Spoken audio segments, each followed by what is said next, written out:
Hi friends, எல்லாருக்கும் வணக்கங்க. நமக்கு வந்துட்டு விக்கல் வரும். அப்படி விக்கல் வந்துச்சுன்னா என்ன பண்ணுவாங்க? சின்ன குழந்தைகளுக்குனா முதுகில் தட்டி விடுவாங்க.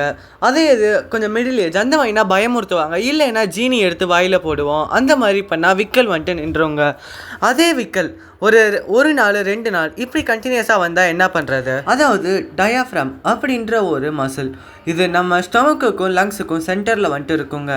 நம்ம எக்ஸேல் பண்ணுறப்ப வந்துட்டு அந்த ஒரு மசில் வந்துட்டு விரிஞ்சு கொடுக்கும். இன்ஹேல் பண்ணுறப்ப சுருங்கிடுங்க அந்த ஒரு மசில். இந்த மாதிரி இருக்கப்போ நீங்கள் அதிகமாக சாப்பிட்றீங்க, இல்லைனா சாப்பிட்றப்ப சிரிக்கிறது, வேகமாக சாப்பிட்டீங்கன்னு வைங்களேன், நம்மளோட ஸ்டொமக் வந்துட்டு அந்த ஒரு டயாஃப்ராம் அப்படின்ற மசிலுக்கு வந்துட்டு ஃபோர்ஸை வந்துட்டு அதிகமாக சடனாக வந்து கொடுத்துருவோங்க.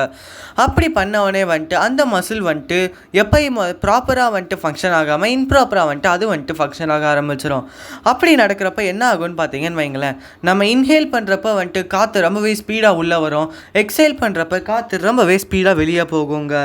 இந்த மாதிரி இருக்கனால வோக்கல் கார்ட்ஸ் இருக்குது தானே, அந்த கார்ட்ஸ் வந்துட்டு க்ளோஸ் ஆகி ஓப்பன் ஆகுறப்ப வந்துட்டு அங்கே ஹிக் அப்படின்ற ஒரு சவுண்டு வந்துட்டு உருவாகுது. ஃப்ரெனிக் அப்படின்ற ஒரு நர்வ் தாங்க இந்த ஒரு மசிலை வந்துட்டு கண்ட்ரோல் பண்ணுது. அதே மாதிரி திடீர்னு உங்களுக்கு ஷாக்காக ரொம்ப ஹாப்பி ஆனீங்களானுமே இந்த ஒரு விக்கல் வந்துட்டு உங்களுக்கு வர ஆரம்பிக்கும்.